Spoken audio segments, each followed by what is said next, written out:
인류는 역사 이래 서로 돕는 공동사회를 만들어 왔습니다.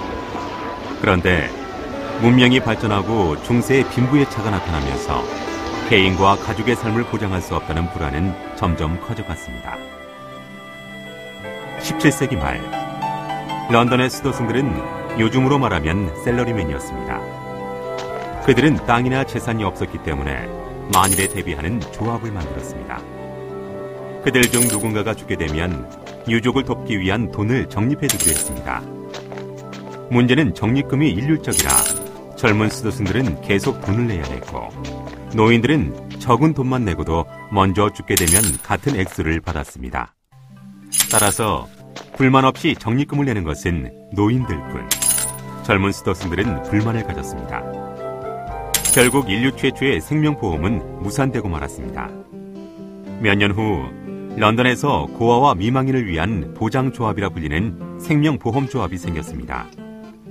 이 조합은 지역인 2,000명이 만든 것으로 가입자가 죽으면 유족에게 500파운드를 지불한다는 약속으로 우선 입회금으로 5실링씩 적립하고 누군가가 죽게 될 때마다 5실링씩을 모으는 것으로 시작하였습니다. 그런데 이 조합에도 드디어 결점이 나타나기 시작하였습니다. 사망자가 생길 때마다 회원은 점점 줄어가는데 돈은 계속 지불되고, 조합의 운영이 어려워지자 월정액을 올리고 사망자가 생기면 또 올리고, 이 조합도 10년이 되지 않아 없어지게 되었습니다. 이러한 경험을 바탕으로 결코 월정액은 올리지 않는 생명보험조합이 런던에 생겼습니다.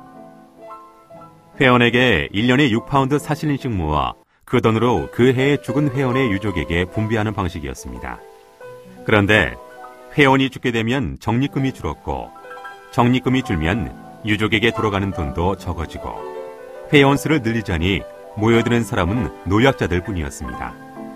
운영자들은 결국 12살에서 45살까지만 가입할 수 있다는 제한을 두었습니다.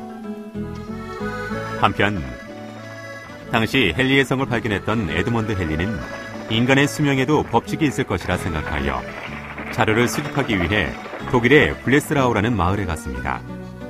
이곳은 다른 마을로의 전출이나 전입이 잦지 않아 수명 연구에는 최적이었습니다. 많은 예를 모아보니 개개인마다 다른 것처럼 보이는 인간의 수명도 나이를 먹을수록 일정하게 사망률이 높아지는 대수의 법칙이 분명하게 존재한다는 결론을 내렸고, 헨리는 이를 바탕으로 유명한 헨리의 사망표를 만들었습니다. 한편 제임스 도더슨이라는 수학자가 46세에 생명보험 가입을 한 살 차이로 거절당하는 일이 생겼습니다. 그는 헨리의 사망표를 토대로 사망률에 따라 월정액을 내는 것이 공평하다고 생각해 연령별로 보험료를 산출하였습니다. 이것에 의해 젊은이나 노인도 각자의 위험률에 따른 일정한 월정액을 내고 약속대로의 보험금을 받는 합리적인 시스템을 확립시켰습니다. 또한 지금까지의 1년 단위의 계약에서는 고령자의 월정액이 매년마다 높아져 결국에는 낼 수 없게 되었기 때문에 20년에서 30년 단위의 장기 계약 방식을 생각해내었습니다. 그리고 월정액을 평균으로 하여 나이를 먹어도 월정액이 올라가지 않게 만들었습니다. 그러나 그의 연구 성과는 그리 쉽게 일반인들에게 받아들여지지 못했고, 그의 이상을 살린 근대적 생명보험회사 에키터블 생명보험사가 생겨난 것은 그의 사후 5년이 지난 1762년의 일이었습니다. 그 후 근대사회는 많은 것이 변화되었고, 많은 사람들이 농촌을 떠나 공장 근로자가 되었습니다. 대지라는 보장을 잃고 노동력만으로 생활을 해야 하는 사람들은 생명보험의 보장을 필요로 하게 되었습니다. 현란한 변화와 발전을 계속하는 현대사회. 보험은 인간의 삶을 보장하는 생명보험과 각종 재산적 손실을 보상하는 손해보험으로 발전하여 우리의 생활 곳곳 깊숙이 자리 잡고 사람들이 마음의 평화를 가지고 살아갈 수 있도록 도와주고 있습니다. 인간이 인간으로 존재하는 이상, 미래의 불안을 느끼는 이상, 인간 사회와 보험은 언제나 함께하게 될 것입니다.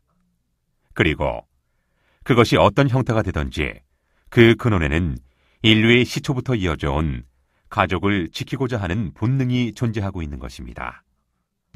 프루덴셜 생명은 인간 사랑, 가족 사랑이라는 창업 이념을 가지고 보험의 이러한 사명을 이어나가기 위해 최선을 다할 것입니다.